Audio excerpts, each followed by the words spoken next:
तो कुछ लोग जो समझदार हैं, मैं उनके लिए कुछ बात कहना चाहता हूं कि हम लोग ये कहते तो हैं कि कुरान में ये लिखा है, कुरान में वो लिखा है, कुरान की खातिर वो हमको काटते हैं, कुरान में ऐसा लिखा है कि इनकी स्त्रियों को लूट लो, कुरान में लिखा है कि काफिर को काट दो, ये सब कुरान में लिखा है, ये उन्होंने वहां से सीखा इसलिए वो ऐसा करते हैं, उनकी मस्जिदों में यही सिखाया जाता है। लेकिन तुम कभी अपनी आंखों से अपने आप को भी देखोगे क्या? अपने कैमरे अंदर की ओर घुमाओ और तुम अपने आप को देखो कि उन्होंने तो आतंकवाद सीखा है, उन्होंने तो लोगों को काटना मारना सीखा है इस्लाम के नाम पर, धर्म के नाम पर, लेकिन तुमने अपने धर्म से क्या सीखा है? तुमने अपने धर्म से कटना सीखा है क्या? तुमने मरना सीखा है क्या? तुमने अपने धर्म ग्रंथ कभी उठा के भी देखे हैं क्या? कुरान में क्या लिखा है उसकी जांच तो तुम कर रहे हो, कर लो, अच्छी बात है, जान लो, उसका कोई विरोध नहीं है। लेकिन तुम्हारे धर्म ग्रंथ तुम्हारी सुरक्षा के लिए, तुम कैसे जीवन जियो उसके लिए कुछ कहते हैं, उसके लिए भी तुमने कभी कुछ पढ़ा लिखा है क्या? यदि 25 करोड़ के झुंड से 90 करोड़ लोगों का झुंड डरता है, तो 90 करोड़ के झुंड को चाहिए कि वो 25 करोड़ लोगों के झुंड की किताबों में ताक झांक न करके अपनी किताबों में ताक झांक करें कि तुम्हारी किताबों में क्या लिखा है।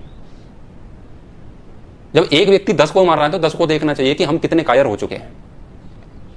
छोटी सी बात हुई नहीं कि मिमियाने लगते हो, कोई भी बात हुई नहीं, मिमियाने लगते हो, हाय मर गए, हाय तौबा, ये हो गया, पता नहीं अब वो कहां जाएंगे, और पलायन करते हैं, भागते फिरते हैं। अभी भी कश्मीर से फिर भाग रहे थे, कहां तक भागोगे? यही सिखाया है तुम्हारे सनातन धर्म ने। मजहब ने तो सिखा दिया उसने धर्म के नाम पर लूटना, लेकिन तुम्हारे धर्म ने क्या तुम्हें कोने कुचारे में घुसना सिखाया है क्या? तुम नारे तो लगाते हो, गर्व से कहो हम हिंदू हैं। किस बात का गर्व है? क्या तुम्हें इस बात का गर्व है कि तुम हर बात पर डर जाते हो और अपने कोने में घुस जाते हो, अपनी जान बचाते हो, कभी किसी पर अटैक नहीं करते हो अपनी जान बचाने के लिए? इस बात पर गर्व है? कोई भी तुम्हारी बहन बेटियों को मारता है, काटता है, लफ्ज याद कर रहा है, उठा के ले जाता है और तुम कुछ नहीं कहते हो। ये सिखाया तुम्हारे सनातन धर्म ने।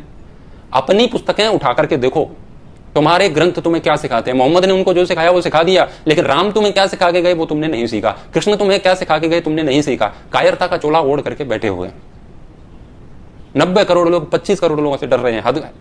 और अपने आप को धार्मिक भी कहते हैं, अपने आप को सनातनी भी कहते हैं, हिंदू भी कहते हैं। कम अधार्मिक लोगों से अधिक धार्मिक लोग डर रहे हैं। इस बात का सीधा सा अभिप्राय है कि जो अपने आप को धार्मिक और हिंदू कह रहे हैं वो वास्तव में है नहीं, वो भी अधार्मिक हैं। गलत को सहना अधर्म का लक्षण है, धर्म का नहीं है। तुम स्वयं अधार्मिक हो, तो लड़ाई तो अधार्मिक और अधार्मिकों के बीच में चल रही है, धर्म अधर्म की लड़ाई नहीं है। तुम खुद अधार्मिक हो। लाल कपड़े में अपने ग्रंथों को बांध करके अगरबत्ती तो उस पर लगाते रहते हो, आरतियां गाते रहते हो, लेकिन कभी उनको खोल के नहीं देखते हो कि राम तुम्हारे लिए क्या उपदेश दे के